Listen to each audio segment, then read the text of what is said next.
বিজয়া দশমী উপলক্ষে আচলতে এইটোতো আমাৰ দুৰ্গা পূজাটো আমি পালন কৰোঁ আচলতে 5 দিনীয়া কাৰ্যসূচীৰে। আমাৰ যোৱা 11 তাৰিখৰ পৰা আমাৰ এই কাৰ্যসূচী আৰম্ভ হৈছে। বেলবৰণৰ পৰা আৰম্ভ কৰি আজি আমাৰ অন্তিম দিনৰ অন্তিম কাৰ্যসূচী হৈছে প্ৰতিমা বিসৰ্জন।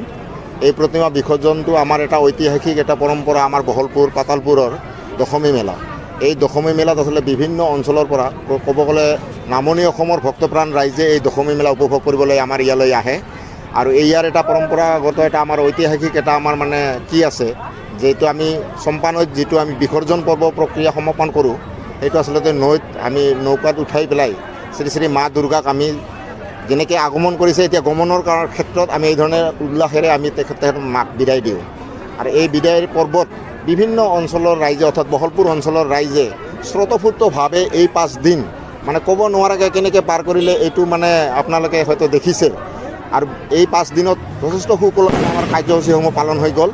আমি আশা ৰাখিছোঁ যে এই ধৰণৰ আমি অব্যাহত ৰাখিম, যাতে সকলো ৰাইজৰ সহায় সহযোগিতা আমি পূৰ্ণোদ্যমে কামনা কৰিছোঁ, যাতে আগন্তুক দিনত আমাৰ এই মেলাখনক এই ঐতিহ্য বজাই ৰাখি আমাক সহায় সহযোগিতা আগবঢ়াই যায়। আচলতে এইটো আমাৰ অতীতৰ পৰা চলি আহিছে এটা পৰম্পৰা নিয়ম, যে আমি নৌকাত উঠোৱাৰ পিছত 7 পাক আমি মানে গোটেই অঞ্চলটো প্ৰদৰ্শন কৰাৰ পিছত আমি নৈত প্ৰতিমা বিসৰ্জন দিওঁ।